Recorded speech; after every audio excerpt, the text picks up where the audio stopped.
Hey everybody, how's it going? Hope you're having a lovely day. Here I am live with Alexander Paris. He is a 35T military intelligence systems integrator and maintainer for the U.S. Army, and he had a lot to teach me, not just about right to repair, but some of the other issues that you run into when we hear senators and Congress people talking about the intellectual property problems when the military is fixing their own systems. There's a lot that doesn't get talked about, and admittedly, when I was reaching out to many members of the military and veterans to learn about this, I was reaching out asking basic questions like, when were you not able to get access to this part and what kept you from doing so? But those questions were somewhat two-dimensional in nature and they don't allow you to see the full story. So this video is likely not the video you were expecting, but it's definitely a story that I believe needs to be told. So would you just be able to introduce yourself, tell us your military background, what your role was, and what you did in that role? And thank you so much for taking the time.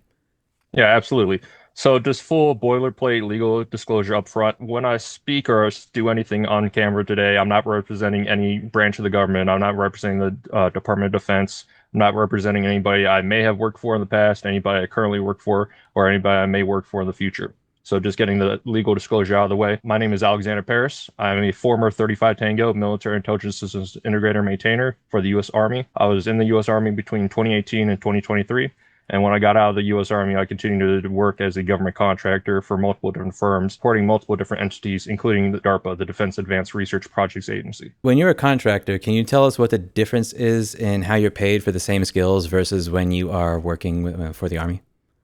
Yeah, so we'll get into more details about it, but I left the Army as an E4, which is a pay grade. My biweekly paycheck that I received was around $1,200. Now, it basically depends on what type of position you're filling and what type of role you're filling as a contractor and the contract you're working on. But the highest take-home pay I've ever received was basically around $4,000 paycheck on a biweekly basis. So that equates to around $150,000 salary. Okay, now when you look at the pay disparity between what you get in the Army after a very long period of experience and what you're able to get as a contractor, can you? We're going to tie this in later in many different ways into the problems this creates for the military with regards to intellectual property and how this can relate to right to repair. But can you just give like a really short description of how this creates one of the biggest problems for our military? Yeah, so in our military, there's a lot of stereotypes. I think one of the biggest stereotypes that exists that actually has a lot of grounding in is with the inequality of pay. And matter of fact, the lack of pay that exists. A lot of people are basically like, why would I join the military? Why would I serve the country when I'm going to get paid less than I can be making at a McDonald's? And that actually is, a legitimate concern that our military has. All the high talented skill, including people like me, 35 Tangos or 25 Bravos, or insert your MOS, your job effectively, who take a lot of time and training and taxpayer dollars to train up. My training was basically a year long just to train one single individual.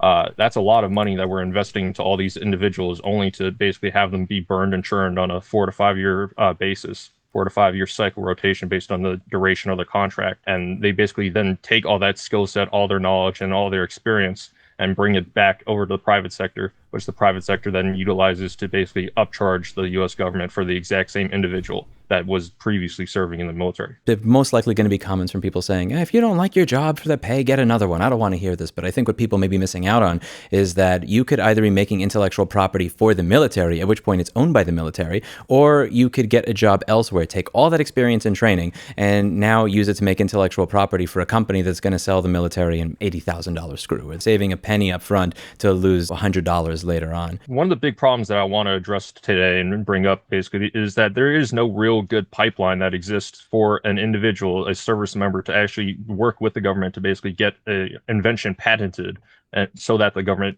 controls that intellectual property and then can license that intellectual property out to multiple different contracting firms. There is no good pipeline for that. We need the legislation basically to develop that infrastructure so that we can have that pipeline so that the government is in control of the intellectual property rather than the private government contracting firms, which upcharge the government for that intellectual property because they control it, they own the rights to it.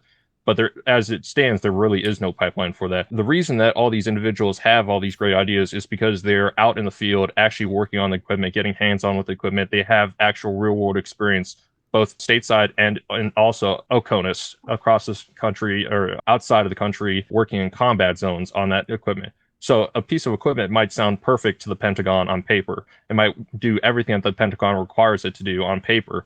But I would allude to many famous examples. For instance, you have things like the Gamma Goat, which is a piece of equipment that my father had to work on when he was in the 82nd Airborne back during Vietnam. And he said that that was one of the worst pieces of equipment that he's ever worked on.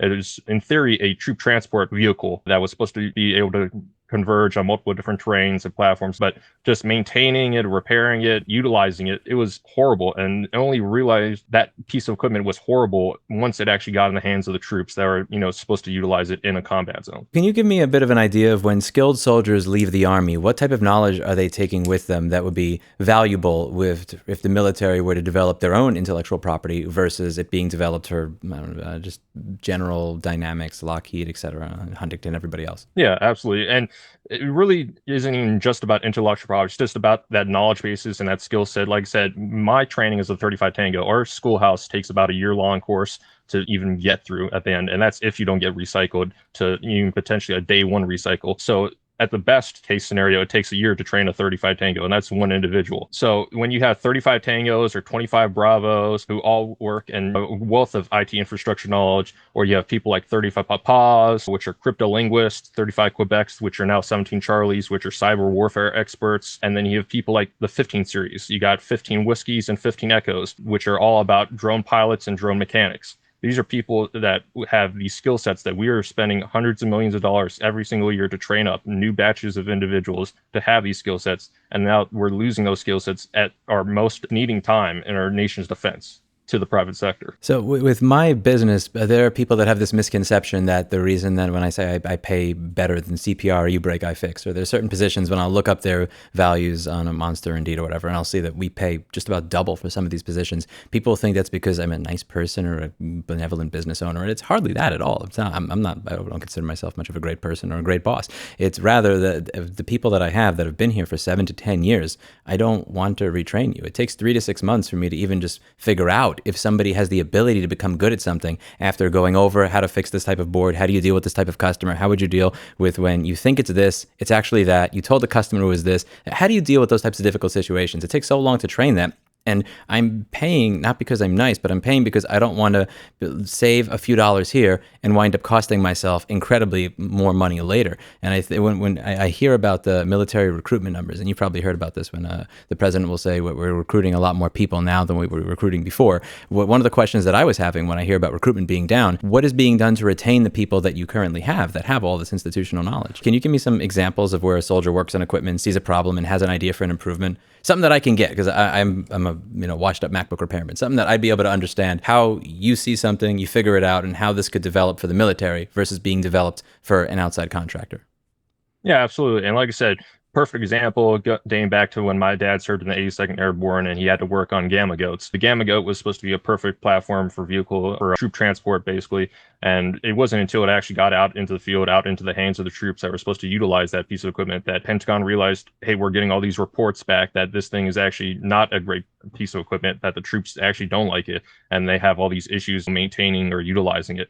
So it's all that hands-on, ground level experience and knowledge that we are both training them up before they even get sent out to the units to possess, and also they only can possess once they are actually out into the military, actually out serving our nation, and that they take basically once they leave the military. And a lot has been said about recruiting. It's always good to have good recruiting numbers, and a matter of fact, I believe that our recruiting levels, we should set our target so that every able-aged male or female that wants to serve can serve. You know what I mean? We shouldn't be just setting a standard number. We should be aiming the bar even higher than that. But the biggest issue is not really our recruitment in my eyes. The biggest issue is our retention.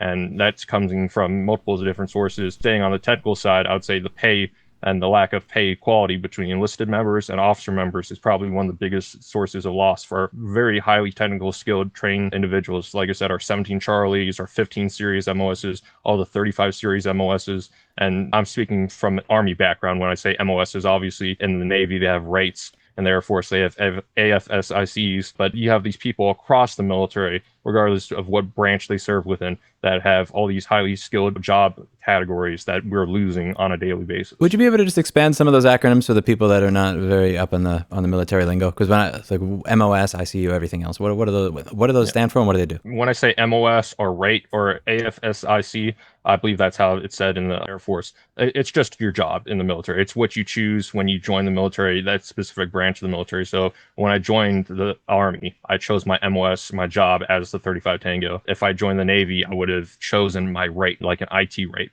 If I joined the Air Force, I would have chosen my AFSIC. It's just your job, basically. That's whatever you choose to do and how you choose to serve the nation. Now, I'd like to get into the pay disparities you're talking about and how that can wear somebody down when they say, I've been here for 50 years, and if I stay here for 50 years, I may get less than somebody that's been here for 15 years in this particular area. I've been here for 7 years, and I'm getting half what somebody's getting who's been here for 8 months to a year. But before I get into those, can you discuss what would happen to an idea right now versus what could happen in a better system? If you could just give an example of how, from your 5 to 10 years of experience, here is something that could be a considerably better product for us. What happens in our current system? And explain to me what could happen in an alternative system, and just give a bit of a background on the system that you'd be suggesting. Yeah. So absolutely. So when you have an individual that's working on all these different pieces of equipment, let's say it's a Chinook or a V-22 Osprey or just a standard infantryman, and they're utilizing their firearms, you know what I mean? It doesn't really matter what the piece of equipment is. They get that hands-on experience, actual real-world experience utilizing that piece of equipment, and they will see maybe X, Y, or Z could be changed on this piece of equipment, or hey, ABC I really didn't like about utilizing this piece of equipment, so we should implement some other ideas to it. But as E1 to E4, you don't really have that command authority to enforce anything, to make any changes, but you still have that idea in the back of your mind. This would be a really good thing to implement on this piece of equipment or on the system to make it more effective in our combat missions. So you'll just have that idea in the back of your mind that you keep around. And then eventually, when you decide to leave the military, the most likely career path afterwards is to become a government contractor, at which point you might be just stereotypically discussing around a water cooler one day. And then your idea of, hey, we could improve this system in this XYZ way comes up. And then if that idea gets supported by the rest of the company that you're working for at that time, you might very well have the company basically financially support you so that they can own the intellectual property rights for that patent and for your invention. And they might just kick back signing bonus effectively of maybe $5,000 to $10,000 for you. But that intellectual property right that they now own, let's say the Lockheeds, the Raytheons, the Boeings, the Northrop Grummons, the General Dynamics of the world, that intellectual property that they now own, they are now upcharging the government an exponential rate for. They have the intellectual property for it. They have all the legal rights for it. So with the current system, somebody gets all this experience after being in the military for 10 years. They figure out a better way to make this particular gun function. And now they leave. They are now able to get a job that pays decently. They get a $5,000 or $10,000 bonus and slightly better pay. And in exchange for that, that's where we're selling you a device with $80,000 to fix this small thing on it. Versus Lockheed or Raytheon is going to make this much money off of overcharging the military. They're paying you this much more, but for you, this much more is literally double what you used to get paid. Now, what could be made different? How could the military have an alternative system that would encourage people to stay so that they would develop this intellectual property for the military rather than saying, I got to get out of here so that I can have a chance of feeding my family?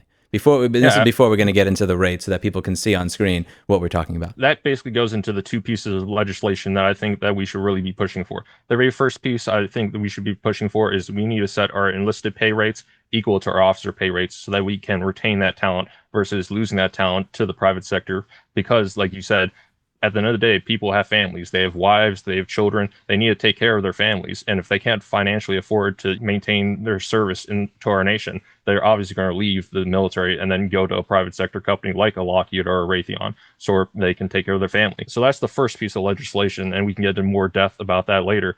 But the piece of legislation that you're referring to right now is basically a piece of legislation that I think that we need to develop to basically effectively say the U.S. government will financially back your ideas and will basically become your partner on these ideas so long as they have an application to our national defense or national security.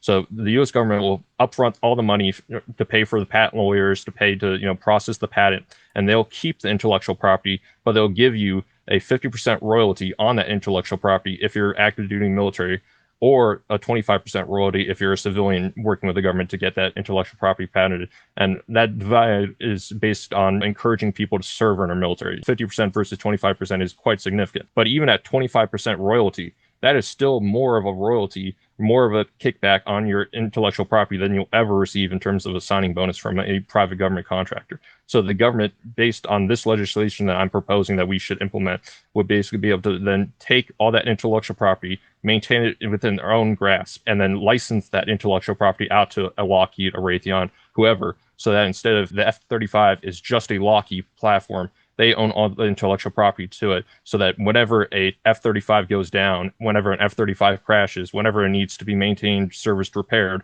you have to get screws from Lockheed Martin and Lockheed Martin alone, because they own the intellectual property and only their screws are certified for the life hours or the service hours usage of that platform, the F-35. You could go to, hey, Raytheon, produce me a bag of screws so that I can maintain my F-35 fleet or my nuclear submarine fleet or my series of super carriers.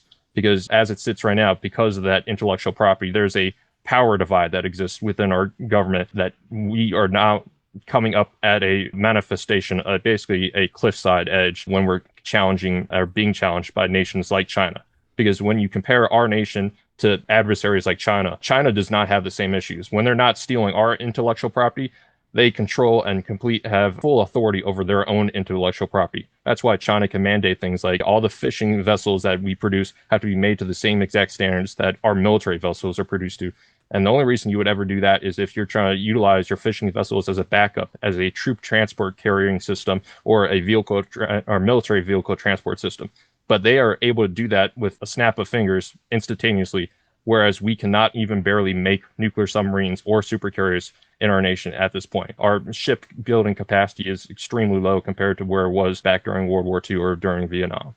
And yeah, you were talking about some of the incentive structures that lead to that. And I want to get to that later in this interview for sure. But so what you're talking about here, there's so many threads that take apart. So one of them is the idea that in China, because they don't have to worry about this insanely expensive patent that belongs to one private company that is going to charge a rate that only the military would pay, that they're able to take those benefits that they've learned, and here's how to develop a stronger ship, or here's how to develop a ship that can maybe carry this particular type of aircraft, that they're able to just apply that to a number of different vehicles, so that in the worst case scenario, they don't necessarily have to rely on a military vessel to get something done. Whereas with us, because that is not developed in-house because of the lack of incentive structure, it now gets developed by Lockheed or by Huntington or by General Dynamics, who then has a patent which says, if you want to use this, it's going to cost, I don't know, like $8 million per, which obviously does not work if somebody wants a fishing boat, but most certainly would work if you're creating a $4 billion ship like the USS Truman or USS Reagan.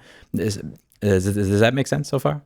Yeah, absolutely. Okay, so absolutely. Now, the second thing I wanted to get into is I just want to make sure that I understand your analogy. So in the current system, let's just hypothetically say, for lack of a better example, I have developed artificial intelligence, vision, machine learning bullets that when you shoot them, if you miss, they just curve and hit the target. In the current system, I would, the only way for me to ever get out of the pay ranges that we're going to be showing on screen shortly is I make this much, I go to a private contractor, I get to make my $100,000 or $200,000 a year, I get a little signing bonus. And now that private contractor is then going to take that little bit of extra money that they paid me, take that idea, and now maybe sell it as $100,000 per bullet to the military. Whereas what you're proposing is a system where I have this idea, I come up with this idea, the government helps me in getting the patent, we co-own it, so that instead of you having to pay $80,000 or $100,000 per bullet, this bullet sold at a normal price of 20 cents or so per bullet that can curve and hit its target every single time based on AI. And I get 1/4 cent of that or something. So A, the government is no longer being charged an insane amount of money. And B, that 1/4 cent over time will be infinitely more than the 100 or 200,000 that I would have got from that contractor. So not only would you now have the incentive structure to stay working for the military rather than leaving, but you would also get paid way more money, and the government would also be paying way less money. So less money would be going into the hands of multi-billionaires that are the major shareholders of the major defense contractors, and that money and that intellectual property would stay within the members of the armed forces as well as the actual armed forces and the American taxpayer. Did I get that right? Absolutely. Absolutely. Okay. I mean, that basically simplifies it down a little bit. I mean, obviously, when you're in the military, you can do things like go green to gold, basically go from enlisted and commissioned to become an officer. But however, using generalized stereotypes, an officer typically gives out orders and enlisted personnel executes on those orders. So if you have a job like mine, 35 Tango, and you want to continue to do your job as a 35 Tango, you really can't commission to become an officer, get that equalized pay, and still do your job as a 35 Tango, because your job as an officer is completely different than your job as a 35 Tango or as a 15 series or as a 35 Papa or as a 17 Charlie. Okay, now you were throwing out numbers at me before, like E7, O4, O10. And firstly, can you go over just what the E versus O means, what the numbers are, before we even get into that for people that just don't understand the acronyms of it when you're talking about pay grades? I'm going to put these on the screen, but just so that people understand. Yeah, absolutely. So if you're looking at it on the screen right now, when I refer to E1 or an O1, I'm referring to a pay grade. So obviously we have the Air Force, we have the Navy, we have the Marines, we have the Army. So in the Army, an E5 might be a sergeant. However, in the Air Force, an E5 is a technical sergeant, a T sergeant. So that is the rank that the individual holds. However, their pay grade is associated to the rank, but it's basically a unifying force to basically say, regardless of what branch of the military you're serving in, you can basically identify somebody easily based on their pay rank and be determined, like, is this person enlisted or is this person a commissioned officer? So can So you an give me an O1, idea? Sorry, go ahead. I interrupted you. I was My just going to apologies. say an O1 would be the lowest ranking commissioned officer, while an E1 would be the lowest ranking enlisted soldier.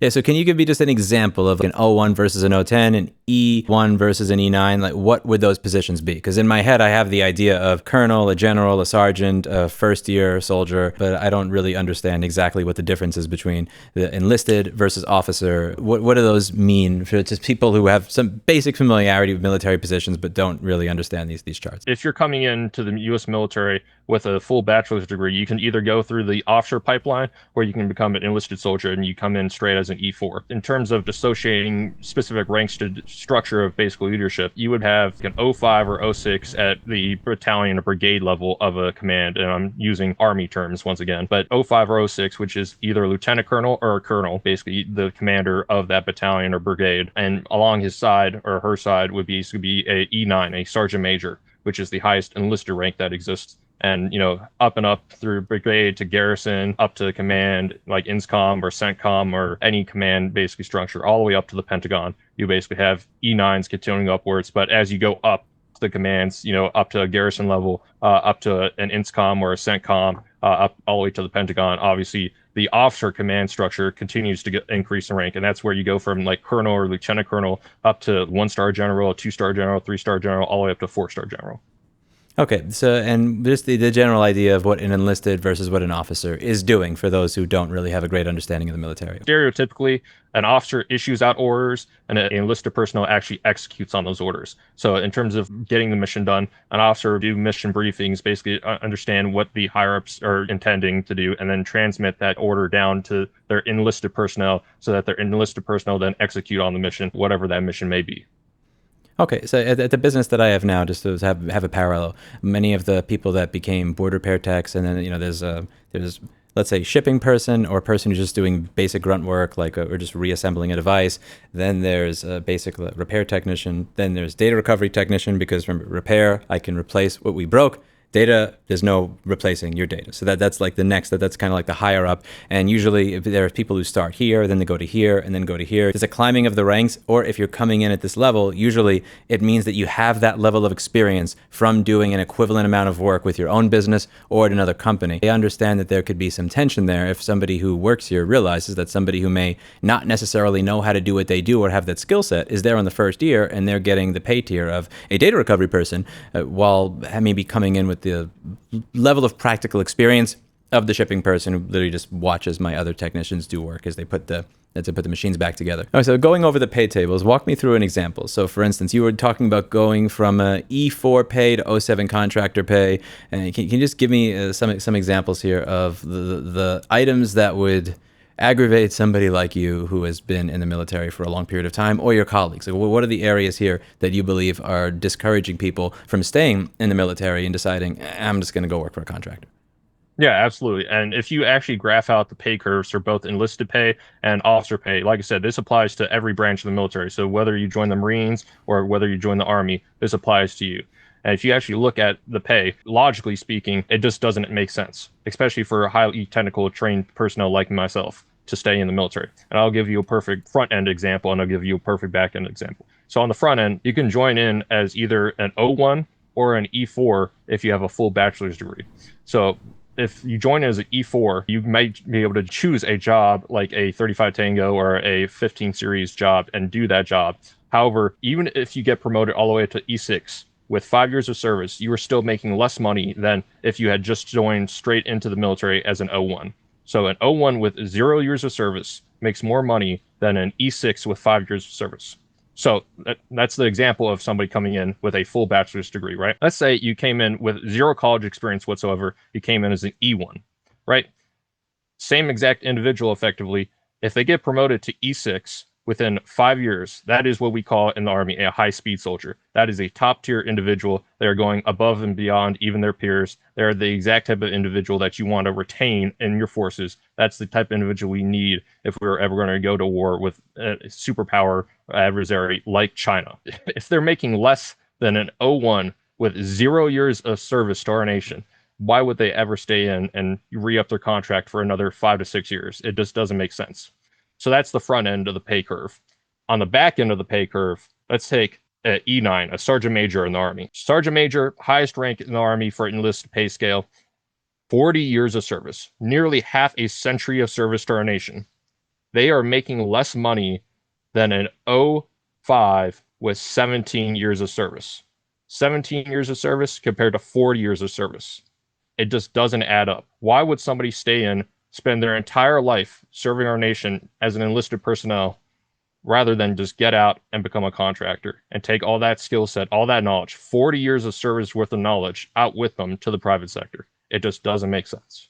I am just speaking for myself. I do not want to put words in your mouth. This is just purely how I would feel. But if I were watching a hearing where people were talking about the intellectual property issues and how the military has to pay so much for it, and I would probably be looking at that hearing, and maybe just me being salty would just be thinking, QQ, cry me a river. This company that you're complaining about overcharging you is actually paying me something commensurate with my experience, whereas you are going out of your way to let me know that no matter how good I am at this job, somebody who comes in with no experience just because they have a bachelor's degree is going to do better than me. And I can imagine, I don't have anything at my business where if you're coming in with a bachelor's degree but you have less practical experience than somebody here, that you're going to get paid more. I don't consider that irrelevant. What's relevant to me is how well do you perform this particular job? How well are you able to take something that's dead and make it work again? If you're good at that, great. I don't care if you have the bachelor's degree. And I imagine that if I were allowing people to get to that data recovery rank that did not have the experience but simply had a degree, that it would cause some sort of tension amongst the people that I work with, because they would be saying, like, yo, man, I've been here for 8 years. Why is this person who knows less than me getting paid more just because they started with a degree? Is there any of that aggravation that I feel that exists within the ranks of you, your colleagues, friends, and people that you serve with? Absolutely. Every single day, I still hear from former individuals that I used to serve with when I was active duty in the military and when I was in the military. Every single day out here.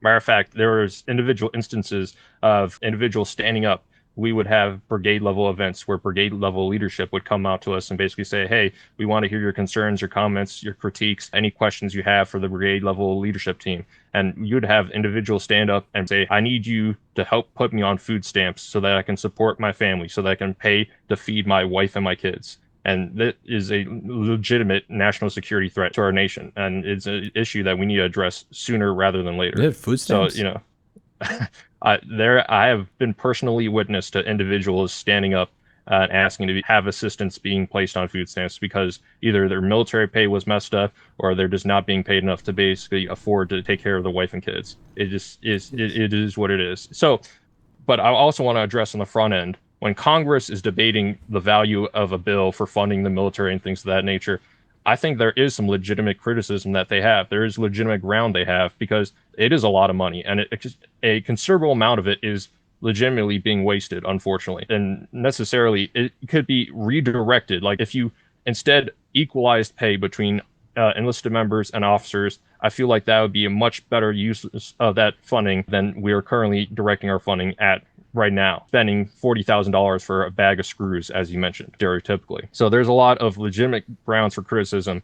However, also on the back end of that criticism, it's effectively, and we'll go into more detail about this, basically plays into what is commonly referred to as the military industrial complex, the self-feeding cycle that exists that Congress continues to vote for and support so that they continue to become reelected because they continue to provide civilian side jobs to their individual states. So it is a self-feeding loop that they both have legitimate grounds to criticize, but are also legitimately have grounds to be criticized for it because they continue to vote for it and support it. So this is an interesting one because the military is going to wind up getting overcharged as people leave and take this information to other companies. As the military gets overcharged, they have to figure out ways to pay for this, either increase budget or not increase your pay. Not increasing your pay leads to more people leaving, which creates so it's kind of this like problem that just keeps spinning out of control. And if you said, why would we spend more? And I said, well, you're spending more to spend less. Seems like how this works out.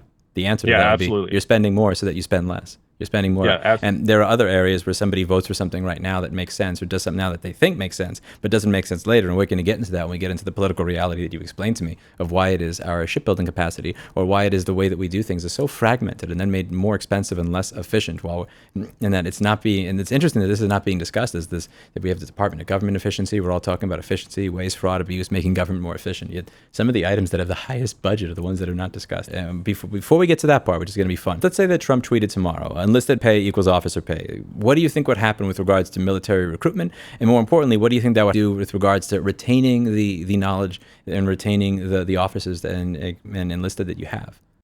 Yeah, absolutely. So if our commander-in-chief, President Donald J. Trump, actually came forward and put out a tweet, I'm going to support the fight to set enlisted pay equal to officers' pay, I think that's going to get a massive uproar of applause across the military. Maybe not from the officer branch, but every single enlisted personnel is going to go ecstatic overnight. However, unfortunately, it's not that simple. The commander-in-chief does not have the authorities. That authority lies within Congress to vote on and pass the funding resolution to set enlisted pay equal to officer pay. There are probably reasons that they would be immediately called by a whole bunch of different lobbyist groups that are funded and supported by government contractors in order to not vote for a bill of that nature. So if enlisted pay were equal to officer pay, this would mean that enlisted would be more likely to stay in the military rather than leave, which would remove the pipeline by which all this institutional knowledge is going to the private sector, which would absolutely. And you're suggesting that the reason that those large defense contractors would lobby Congress to not allow enlisted pay to be equal to officer pay is because they need those enlisted to get paid poorly so that they can steal them and then take their knowledge.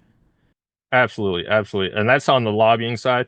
And, we're talking a lot about pay. It's not just about pay. It's also about something I like to call QOL squared, or quality of life and quality of leadership. It's hard to numerically signify the impact of a good leadership team or a good set of quality living standards on whether or not that's going to impact retention. But I can say, not empirically, but from experiential, having served in the military and have actually been a barracks manager myself. I was actually in charge of multiple living quarters for individuals, up to 75 people per single individual building. I've seen the issues that people have with washers not draining or dryers not heating up, or black mold in the showers. So I've personally been there and seen the issues that people have with their standard of living not actually being there. And if you're dealing with that day in, day out, every single day, and you're working a 12+ hour shift, eventually you're going to be fed up. And it sounds so silly, it sounds so stupid, honestly, that we're not solving issues like this on a regular basis. But it's the little things, a death by 1,000 cuts effectively, that are also adding on top of, I could be continuing to not being able to feed my wife and kids, or I could get out and make exponentially more than I am making now. Like I said, from my own personal experience, I went from E4 pay, which was effectively $1,200 a paycheck on a bi-weekly schedule, to the maximum I've ever made was basically $4,000 a single paycheck. So that's basically 4x, paying for 4 individuals when you had one individual on your hand. But if you had said to me, instead of you leaving the Army, we'll set your pay equal to O4 pay. So E4 pay to O4 pay, that would probably save the U.S. government around $1,000 to $2,000 a paycheck. But I probably would have been much more encouraged to stay in, having basically effectively doubled my pay at that time. When you said that it's silly and stupid, I think it's stupid that it doesn't get fixed, but it's not necessarily a silly issue. Somebody may think you're just complaining about not having a perfect washer and dryer, but it's 102 degrees in Texas right now. If you're working 12 hours and you're working outside, I imagine that if you're doing these drills and you have a limited set of clothes, you don't want to have clothes that are just sweaty and moldy and nasty all the time, and then you're wearing it. It's one of those things that slowly drags on you throughout the entire day. And if I have the choice, do I want to deal with not even being able to have clean clothing, or do I want to make $30,000 a year more and never have to worry about this problem again? That's going to be in your head, and it may not be in your head necessarily in year 1 or 2 or 4 or 5, but you get married, you decide you want to have kids, and you talk about the issue, and you go, oh, and your wife just pokes at you and just like, hey, there's that option over there. Have you considered it? Because like the women in my life that have cared about me and the best girlfriends that I've had that were like real wife material have always been the people that are better advocates for me than I am. And I know there's a lot of men out there for whom the women in their life are better advocates for them than those men are for themselves. And just that little poke every now and then. And hey, you could not be uncomfortable the entire day and get paid for it. Just so you know, here's what you could do. And that voice just gets louder and louder the more that you ignore that particular problem. Before I get into this, the entire Senate and the Congress, the Congressional incentive structures that exist for the military to be as inefficient as it is in producing things, which you've explained greatly.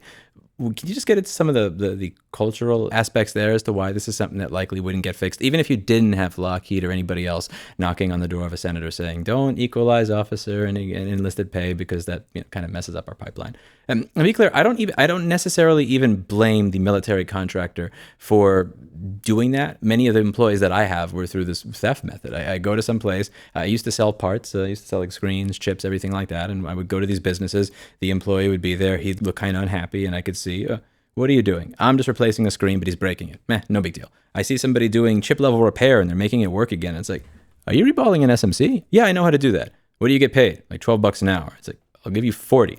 And it's like, deal, something like that. I mean, not the exact figures, but something like that happens. And that exchange is what makes capitalism work. Because if somebody is being paid an amount that is not commensurate with their skill set and they're being underutilized, I get to save on training by just taking that person. And the incentive structure for wages to be raised to where they're supposed to be is, man, that pain point of, I just spent 2 years training somebody and now I have to restart because I wasn't appreciative of them. Yeah, absolutely. Are there any sort of cultural things, like the blue versus green text message bubble kind of thing that exists in the military that would cut against enlisted pay being made equal to officer pay in some of these instances? Yeah, so I don't want to get too deep into QL, quality of leadership. Let's just say that internal to the military, there's definitely a divide, effectively a cultural instance of a so-called aristocracy in thought, at least. Officers of our higher class than enlisted Joes are. And it's some enlisted Joes that go over to become officers, green to gold, for instance, are sometimes even looked down upon because they were an enlisted personnel before they became an officer. It's not so widespread that it's overwhelming, but there are definitely instances of it existing within the military. And if a bill were to come to the floor setting enlisted pay equal to officer pay, then internal to the military, you would basically hear many shouts of individuals with very bad leadership skills shouting effectively that. But what I would say about that is this. We live in the United States of America, all right? We don't live in a South African nation. We're not worn, torn. If you, as a leader, only command the respect of your Joes because you get paid more than them, then you do not belong in a leadership position, period. You have no right to be leading anybody into combat if the only reason that they respect you is because you get paid more than them. So that's a fundamental issue of leadership and a lack of leadership at that point. But that's the issue culturally within the military. So it sounds like sorry, go ahead. I interrupted. Oh, no. Outside of the military, I was going to say within Congress specifically, there's a cultural issue of every single senator, every single representative obviously wants to get reelected. So how do you get reelected? Well, the easiest way to get reelected is to bring jobs back to your home state. And the way you can bring jobs back to your home state very easily is if a government contractor says, if you vote on this bill, we'll make sure we place our factory or our construction lab in your state. So that brings 5,000 to 10,000 jobs to your state overnight. So they just split up their contracts and their work processes over 30 plus states, so that instead of a super carrier or a nuclear submarine being built in 3 to 4 states, all with dry docks, things that are actually not completely landlocked, it has to be split across 30 plus states, the majority of which are all landlocked states, and then transported by truck to a dry dock to then be assembled to put together a super carrier or a nuclear submarine. Because instead of a 50% chance that that bill was going to get passed for funding, then ups it up to 90% chance theoretically to get funding, because now you have all these other state senators and representatives that want to push that bill, because that means they're bringing jobs back to their home state. So that is good for them for getting reelected effectively. All right, so essentially, this could be built in 1 of 3 states, but instead we're building in 30 because every single person that needs to vote on whether or not this is approved. Are we going to make this ship? Are we going to make this plane? Are we going to fund this new research or this tank? Are the people that are going to want to represent their constituents and get them jobs? So, and the thing is, they're technically doing their jobs. They're representing their constituents, because those constituents are going to say, I want a job in my state. I want it built here. And the weird part here, tell me if I'm wrong, is this seems like there's this little prisoner's dilemma where, let's say I'm a senator that actually cares about the health of the nation and the overall versus just the people in my state. I would like to see the federal government overall save money. I want to see us overall be more efficient. I want to see us overall have better readiness capability by getting this built faster. That even if I do believe in that, if the person who's running against me in the next primary election says, there's 5,000 jobs that could be in our state, here's why we don't have them, I will bring them here the moment you vote for me, I'm getting voted out of office. Yeah, absolutely. It's very tangible. It's very upfront. But what we're really coming to see right now, like I said, we're coming upon the precipice of change that we can no longer avoid it. And on the Congress side, on the representatives and the senator side, what they're really not realizing is up front, they might be getting 5,000 to 10,000 jobs to their individual states, which sounds great and gets them reelected, right? But they're also saddling each and every individual, all their constituents, with another $10,000 to $20,000 worth of national debt. And that national debt, the 40 trillion that we're talking about all the time in Congress, it doesn't seem real because it's not even like really applied to each individual on an individual basis. But the problem is that eventually, once it becomes real, we're going to cease to have a nation, period. We will cease to exist as the United States of America because we will die by bankruptcy rather than a bomb or a bullet. You get the benefit immediately. I get to see the job immediately, but you don't see the debt process until later. And also, it's one of those areas where it's increasing the debt by that much, by spending money you did not need to spend, by making it less efficient to build this particular product, by maybe hundreds of millions to billions of dollars. You see that later, but that's a cost that's externalized to society. Whereas the job that I get right now, like I see that right now. I can spend that money right now. It's the problem is out there somewhere else. Yeah, absolutely. And for any senator or representative that is trying to fight to get into Congress or trying to fight to maintain their position in Congress and wants to fight the good fight to get the most efficient, cost-effective process installed for our military, I would say that they need to push for the idea of our national debt being something actually tangible. It seems so unreal and untangible being this massive number of $40 trillion. Most people won't even see $1 million in their lifetime. So what does $40 trillion even really mean? But like I said, once you break it down to individual U.S. citizen basis, that's about $100,000 worth of debt that every U.S. citizen is currently in every single day. And that debt is continuing to grow with interest. We're just making payments on the interest of that debt. We're not actually making payments on the principal of that debt. And as we continue to pass these funding resolutions, these bills, that debt only continues to grow. So you need to go to your constituents, go to your voters and convey to them, if this continues to occur the way it's occurring right now, you're basically going to continue to see another $10,000, another $20,000 of individual debt on you, on your kids, on your grandparents. Everybody is going to, on an individual basis, have another $10,000 to $20,000 worth of debt that they don't even realize they have because they don't see it that way, because we talk about this massive lump sum figure that seems completely unreal. The things that Congress could do here would be A, come up with a better method to keep intellectual property within the military by incentivizing the individuals within the military to create that with a partnership with the military, so that it is not, rather than leaving to go work for a private company that is then going to absolutely gouge the military later to only pay a teeny tiny bit more to that particular enlisted that leaves. And the second would be figure out how to get rid of we're going to build this particular item in 17 or 30 states when we only need to build it across 3. Like I said, my two proposals for legislation, first off, set enlisted pay equal to officer pay. And we've already talked about the pipeline of our highly trained enlisted personnel leaving to the private sector. If you set enlisted pay equal to officer pay and that actually got passed, that pipeline is immediately going to get cut, meaning our retention numbers are going to skyrocket, meaning that we're going to retain all that knowledge within the government. And the second bill, set up some sort of mechanism so that the government can retain intellectual property itself and work in partnership with individuals, specifically military personnel, but even civilians, on a lower rate to license out these individual patents so that multiple different government contractors can produce the equipment for the government, but they don't control the intellectual property so that they can't upcharge the government for that equipment. And let's give a perfect example. Let's say you have a camera or a laser that is patented that the government now has the intellectual property for, right? Let's say it goes out to Raytheon, Lockheed, Boeing, all of them to produce the sensor because it's useful in multiple different projects, right? It could be a camera system for any UAS system. So it could be on a plane or a ship or anything, right? So you might want it to be licensed out to multiple different companies at that point. The government can then take the profits of licensing out that intellectual property that they control and put that into a sovereign welfare fund that I know Donald Trump, the president, the commander-in-chief, has also been pushing for the nation to have and receive. So if we pushed a system like this, where the government can now have a mechanism to control for its national security, national defense, its own intellectual property, and then license that out to government contractors to produce the actual equipment for, we can also be generating a profit which feeds into a sovereign welfare fund for our nation and all the citizens of our nation. Going back to that one issue where a project is getting split up amongst 30 or 17 states when it could be done in 2 or 3, I have no idea how you even remotely go about fixing that. Because if you could say, well, if this project can be done in X amount of states, you're only allowed to have it go to X plus N, where N is 1 or 2 or 3 states. But then you don't, like, it's a subjective opinion for that senator to vote yes or no on funding this project.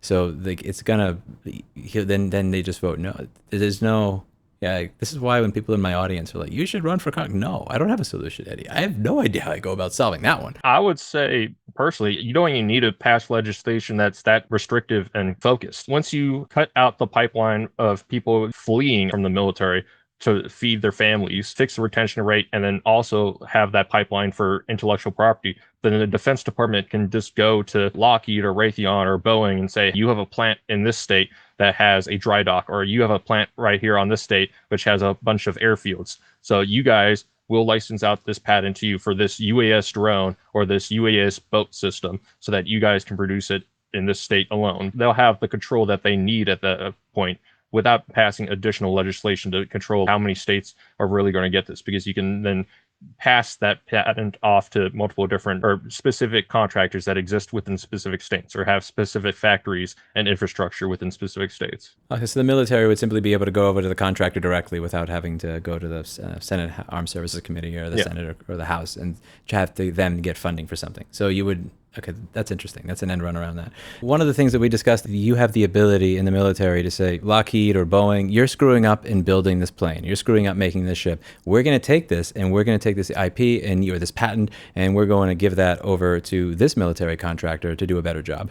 I'm likely butchering some of the explanation of this. So can you explain what this rule is, how it works, and how the military currently, or those higher ranking officials, are incentivized to not yank a contract from somebody who's performing badly and give it to somebody who's performing well, and how this contributes to these articles you'll see where it took us 8 or 10 years to make this plane, it's still not done, it's out of budget. Because those are the things that I see when I read about military production. I don't read everything or listen to every Senate Armed Services Committee hearing, but I do see things where it's, we spend $2 billion on this boat, this doesn't work. We spend $5 billion on this plane, it doesn't work. You're referring to Title 28 USC Section 1498, which is basically effectively eminent domain for intellectual property of national security or national defense interest. So this is a pre-existing law which allows the U.S. government to take any intellectual property that's of national security or national defense interest and repurpose it and provide it to a different defense contractor as needed. Just like with eminent domain, however, the U.S. government has to upfront pay a fair, just price for that intellectual property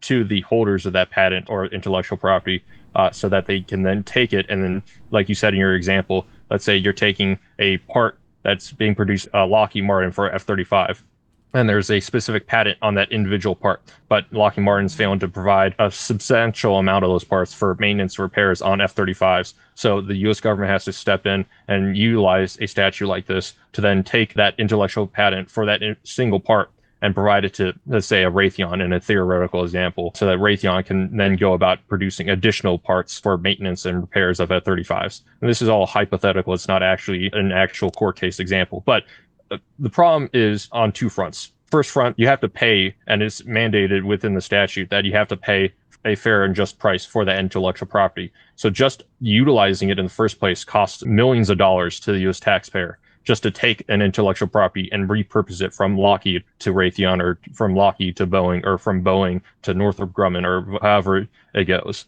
So without even getting any equipment out of it, you're already paying millions of dollars. And on the back end of it, it's obviously going to require somebody like a 1-star, 2-star, 3-star general to sign off on this in the first place. And there's going to be rounds and rounds of discussions and debates on performance requirements. Are you making the firm fixed price dates and requirements on the volume of the production and things of that nature? So any general that has to sign off on utilizing something like this statute is also going to effectively be burning bridges with that contractor, with the Lockheeds, with the Raytheons, with the Boeings, and they may potentially lose out on a 6-figure salary job on the tail end of their career, which none of them want to do. I mean, I'm not going to speak and say that our generals aren't serving the best interests of our nation, but they're also, obviously, as individuals, also interested in serving their own personal interests. And if they can avoid it, they're going to obviously do everything they can to avoid burning a potential relationship which would lead to a 6-figure salary job on the tail end. How much would you imagine? I know this is pure speculation. Does this have to do with the articles that a layperson like myself will read saying, this plane has been in development for 7 years and this doesn't work, or something like that? I don't remember the exact examples, but I'll see this in the news every now and then. It'll talk about a ship or a plane, and yeah, we spent this much, this doesn't work. Yeah, absolutely. So you're referring to things like the F-35 or the Zumwalt class ships, and that's an issue fundamentally down to the fact that that intellectual property is controlled by the Lockheeds, by the Raytheons, by the Boeings, by name a contracting organization. If the U.S. government owned the intellectual property itself and licensed that intellectual property out to the government contractors just to produce the equipment, then we would be incentivizing or completely changing the incentivization structure that these government contractors have in the first place. And we would immediately see ramifications on contractors competing against each other to be much more efficient on their time scale in terms of meeting their firm fixed price dates and meeting their firm fixed price for how much it actually costs to produce an individual unit of a F-35 or an individual nuclear submarine or an individual supercarrier. This is one that I remembered. I just brought it up. The inside story of how the Navy spent billions on the little crappy ship. It was from ProPublica, and they're talking about a literal combat ship was supposed to launch into the Navy into the future. Instead, they broke down across the globe, and many of their weapons never worked. And now the Navy is getting rid of them, and one of them is less than 5 years old. And these are the stories that I'll read from time to time, and it does lead me to wonder when you're talking about things that go over budget, over time, that don't actually work. If the person was more concerned necessarily with maintaining a relationship with a company that they may work for later versus doing what makes sense for the American taxpayer. Yeah, absolutely. And like I said, I'm not going to try to claim that our generals aren't serving our nation's best interest, but obviously on an individual scale, you want to serve the nation's best interest, but you also don't want to burn a relationship that you might have on the tail end, which could be personally of interest to yourself.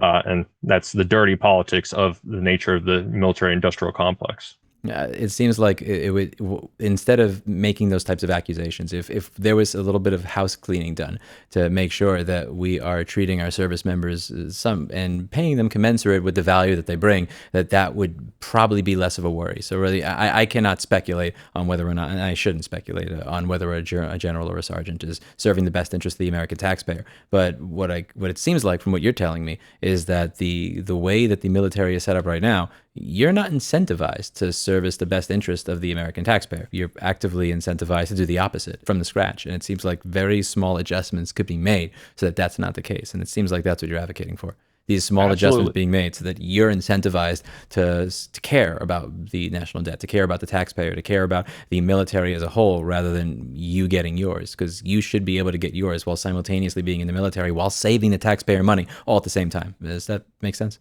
Absolutely. And we used to have a saying while I was over at the 35 Tango Schoolhouse. Once you hit E4, your next promotion is to contractor. The whole idea, even when I was all the way back at the schoolhouse over at Fort Huachuca, Arizona, was once you hit E4 and you've done your 5 years of service, then immediately go out and become a government contractor. And when you have everything so institutionalized to that level, where all the way back at your training, before you even go out to your first actual unit, you have people saying that there's no point to staying in as an enlisted soldier, becoming an E5 or going all the way up to E9, then it's a serious issue that everybody is well aware of, but nobody's actually pushing and advocating to fight for, because the business structure, the business environment is advocating or fighting for the status quo. It's not trying to fight for efficiency. We don't have any laws. We're not pushing any laws to change the evolution of our business structure at all. The environment that exists that caused the big five to, form in the first place, the Boeings, Lockheeds, General Dynamics, Raytheons, and Northrop Grumman's to exist in the first place and buy out all the smaller companies that used to exist, still exists. And until we push new laws to change the environment, the business environment,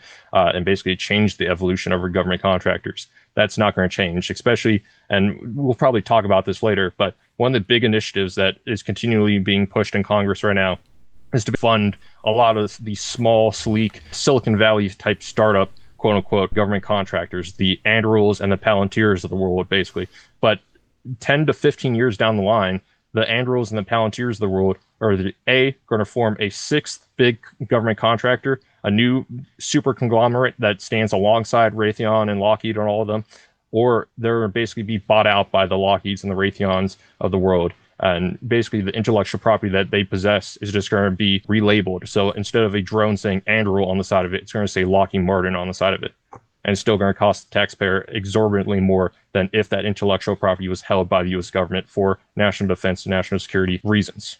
Okay, so before I'm going to want to dig into that. So when you say a drone may say Lockheed on it instead of Anduril, and that we're funding these two Silicon Valley startups. Firstly, we're funding Silicon Valley startups as opposed to who? B, what is the impact of that? Like, why does that matter in the grand scheme of things from somebody who doesn't really understand it? And when you say like a drone's going to say Lockheed instead of Anduril, what does that mean and why does that matter? This basically goes into three big current initiatives that I'm seeing being pushed by Secretary of Defense Pete Hegseth, as well as the Joint Chiefs and the service chiefs. So basically, it comes down to investing into small contractors, like I said, the Silicon Valley, quote unquote, types of contractors, pushing additive manufacturing, and then collecting IP moving forward in contracts and trying to resecure IP for old contracts. So pre-existing platforms like the F-35 or pre-existing nuclear submarines or supercarriers, they're trying to go back and renegotiate so that when a contract comes up for renegotiation, they can acquire the intellectual property that they did not acquire in the first place.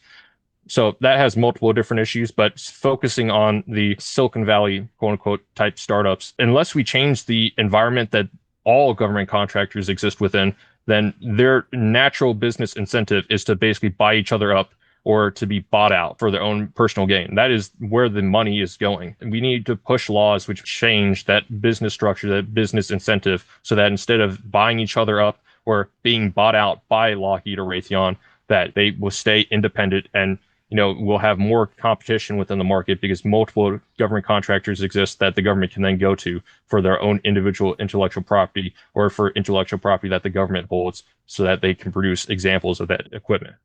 Yeah, this is something that Scott Galloway talks about in some of his books on breaking up Amazon, Apple, Google, Microsoft, that each of these individual companies would be, not only would it be better for the American consumer if they were broken up into three separate companies, Amazon Retail, Amazon Web Services, but that their market cap overall would actually be greater if each of these individual companies were broken up into those three separate entities. Those three separate entities that are now one would actually be worth more together overall, and there'd be more prosperity as well as more competition. And a lot of startups now, it seems that they're more interested in creating something that gets a lot of users that then gets bought up by Meta or Google rather than actually coming up with a business model where I am going to make money off of users who pay me for something that they find valuable and create a long-lasting company. And it seems it's somewhat sad that seems to be moving over to how we do things, even when it comes to the military.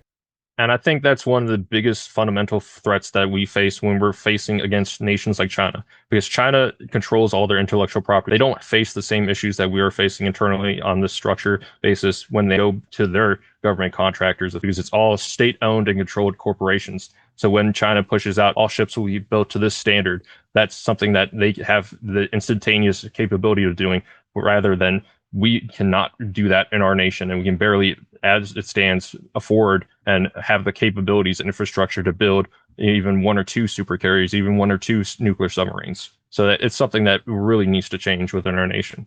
When it comes to the pay, somebody would just come out there and say, you're just complaining about pay, bro. Like, what is your response to something like that? As the status quo sits right now, you're already paying more than I would be advocating you pay. I'm actually advocating that you pay as a U.S. taxpayer less money for the exact same services and the exact same personnel and the exact same equipment. That's what I'm advocating for. So your issue isn't really with the individual military personnel out in the field performing their duties, serving the nation. Your problem is with the military industrial complex as it stands. That's a completely separate issue at hand. And that's exactly what I'm also trying to advocate that we fight against, because it's driving us to bankruptcy. It's something where if we don't challenge this head on right now and we get our senators and our congressmen to focus, instead of their individual states and their individual constituents, focus on a unified nation as the United States of America and focus on taking care of all American citizens, then even their individual constituents are going to be hurting on the tail end of it. It might not seem impactful right now, talking about $40 trillion of national debt. What does that even mean? Like, you can't even, imagine it. But if you actually break it down to an individual U.S. citizen basis, that's $100,000 or $120,000 plus dollars of individual debt that every U.S. citizen, whether it's your grandma or the baby that you just gave birth to, currently holds. Every single U.S. citizen, regardless of their age, is $120,000 of debt right now as it stands. And we're just increasing over time. We're only paying off the interest payments, not even the principal payments on that debt. So it's something that we need to face right now. And to everybody that's like, oh, it's just about, pay. Like I said, I'm not trying to get into the issues of quality of leadership or quality of life. Those issues certainly do exist, but we could spend, multiple hours just diving into quality of life and quality of leadership. And it's very hard to tangibly put into writing what makes a quality leader or what makes a quality barracks housing. But I'll put it like this. During my time at Fort Meade, Maryland, I worked in a joint service environment, meaning you had people from multiple different branches of the Army, and I also had civilian personnel that I worked alongside with, right? So I had a individual that I served alongside in the exact same shop, doing the exact same job that I was doing. He was in the Air Force. I was in the Army, obviously. But at the time, I didn't realize this. He was actually an E3, whereas I was an E4 specialist. However, because he was in the Air Force, you get a real big kick out of this. Because he was in the Air Force did not have any barracks located on Fort Meade, Maryland to house Air Force personnel. So immediately, the Air Force issued him with something called BH, Basic Allowance for Housing, so that he could pay for an off-base apartment, right? But on top of his basic allowance for housing, the Air Force has an Air Force living standard for housing, meaning that if the barracks that exist on the base aren't to Air Force standards, and specifically just Air Force living standards, they get an additional incentive bonus because they're stationed at that base. So not only was this guy living in an apartment not even on the barrack, or not even on the footprint of Fort Meade, Maryland, but he was getting an additional bonus on top of his rent payments because he was in the Air Force, and he was a pay grade lower than me, doing the exact same job in the exact same shop that I was doing. And the question that comes to my mind is, why don't we have a one singular military living standard for all our military branches rather than the Air Force and the Air Force alone paying their service members an additional bonus on top of BAH for housing, just because the quality of the barracks that they don't even exist within aren't to Air Force standards? I apologize for laughing. He's one of my best employees and technicians of all time. He didn't follow me to Texas because he has family back in Jersey. His name is Paul, and he's a Marine. He's been a Marine for over 20 years.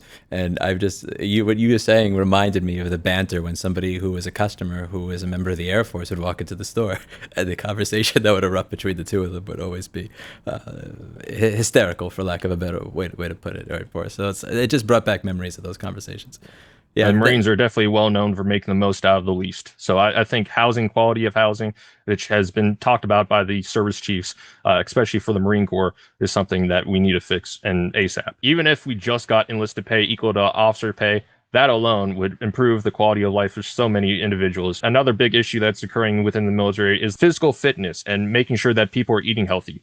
Well, if the only thing people can afford is the on-base Arby's or the on-base Burger King, and they can't afford nor have the infrastructure to cook their own food in their own barracks because they're not allowed to have an oven in their barracks, God forbid having a crock pot in your barracks room because that's a fire hazard, but you can be trusted with an artillery piece. We are continuing to feed our military personnel the worst type of food, the fast food that they don't want to eat, but they can only afford to eat, and they only have the time to only have the infrastructure to cook and receive, basically. So they continually eat the worst type of food, and that hurts our physical fitness of all our military personnel as well. So setting pay equal isn't just for making people feel good. It's also about quality of life and quality of health. So it seems like the conclusion of much of what you're saying is a lot of the intellectual property loss and the intellectual property costs that we're complaining about, a lot of it comes down to people leaving. There's this pipeline of people who are underpaid in the military and for a number of different reasons decide to go to a private contractor. They get paid a little bit more at the private contractor, but that allows the private contractor to extract all this value that they wind up overcharging the military for. And there are ways to fix this so that you and your service members are paid more fairly while simultaneously saving the taxpayer a ton of money by getting rid of that middleman. And the second is trying to equalize enlisted and officer pay. And in doing so, you can get rid of some of these things that will result in a project being split over 30 states when it could be split over something like 3. And some of these things seem like common sense changes that are very institutionally ingrained that would be very, very difficult to have pushed through. But these are the questions that this is the real story I found interesting to cover when I really just came to you to ask basic questions like, when was it more difficult to fix this particular box because you couldn't get a part? But I felt this is a story that had to be told. What would be your conclusion to this if you had to put your TLDR of 90 seconds of what you're describing? If I had to put my TLDR to any a politician out there, senator, congressman, whoever, please, you need to focus on the nation as a whole rather than just your individual constituents, because you are actively hurting your individual constituents, even if they don't know that you're hurting them, even if they continue to vote for you to be reelected because you're bringing those 5 to 10,000 jobs to your home state. You are actively hurting them by saddling them with more and more debt, by not fighting for this to be resolved in this manner. And then with the political will that's going on right now and the active measures that people like Pete Hegseth, our Secretary of Defense, and the service chiefs are pushing, you have stuff like additive manufacturing being pushed. You have these investing in the Silicon Valley, quote unquote, startups. You have the IP issues going on right now.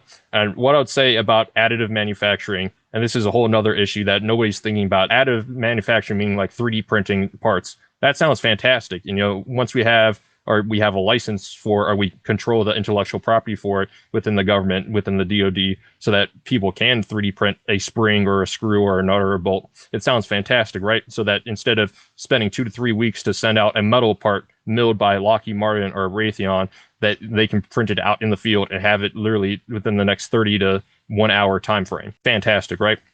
The only problem is nobody's thinking about the legality aspects on the back end. What's going to happen when that part fails and everybody's going to come back to see, hey, this part, this spring or this screw or this nut or this bolt failed in combat on this service rifle, or let's say a V-22 Osprey, God forbid, and a lot of people get hurt. Somebody gets injured. Who's going to be liable for that at the back end? Because if the government takes that intellectual property and gives it to, let's say, an E4 and says, print a spring for your service rifle to replace the buttstock spring within your M4.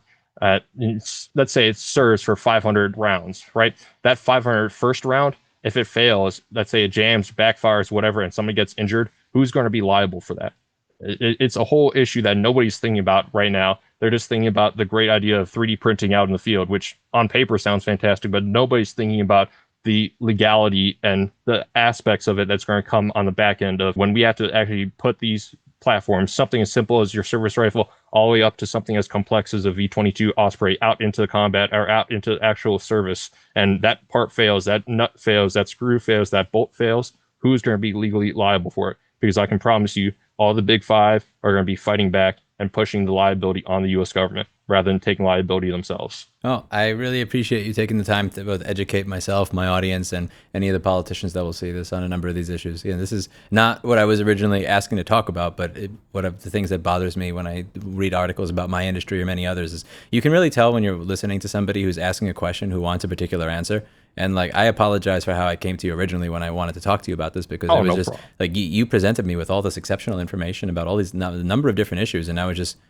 So when have you found where it was harder to fix the radio or something because you couldn't get the part? But the reality is it's not about me, it's not about me, and it's not about what I want, the answers that I want. It's about the story, and you've told a story that needs to be told, and that I hope people who actually have the ability to influence this actually do listen to. I hope people feel like they've been more informed as a result of listening to this. I've definitely been more informed as a result of listening to it, and I'm really happy that I took the time to listen to your story for what it was rather than just what I was looking for when I was looking to discuss this particular bill. So thank you for taking the time and being patient with me, and hope you have a great rest of your day.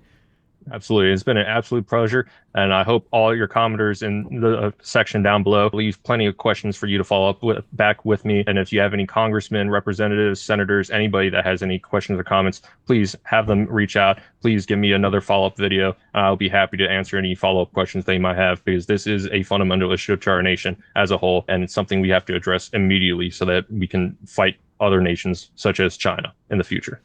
Yep, I'd love to do that. And if there's I'm not sure how public you are as a social media person, but are there places, do you have writings, anything online where people can follow? Or are you... I'm not coming out for social media publicity. I'm not here trying to start a Twitch channel or anything like that. My name is Alexander Paris. I'm a former 35 Tango. Like I said, I'm no longer active duty in the military. Those that served with me know who I am. They know what I'm all about. They know my personality. I'm not here to do this for my own personal gain. I'm here to advocate on behalf of the currently active duty 35 Tango that exist, as well as the rest of the U.S. military as a whole, because this is like an issue that affects the entire U.S. military, and it's been continuing since effectively World War II, and it's an issue that now we are hitting the precipice of, that we need a change. Oh, thank you so much for taking the time. I appreciate it. If you do leave a comment in that video, I'll make sure to pin it so that people can see it if there's anything that you feel is worth putting out there. I'm now going to go and edit out all the instances of my cat trying to knock over my camera. And Sounds yeah, good. I'll talk to you soon. Thank you for taking the time. Absolutely. Thank you so much.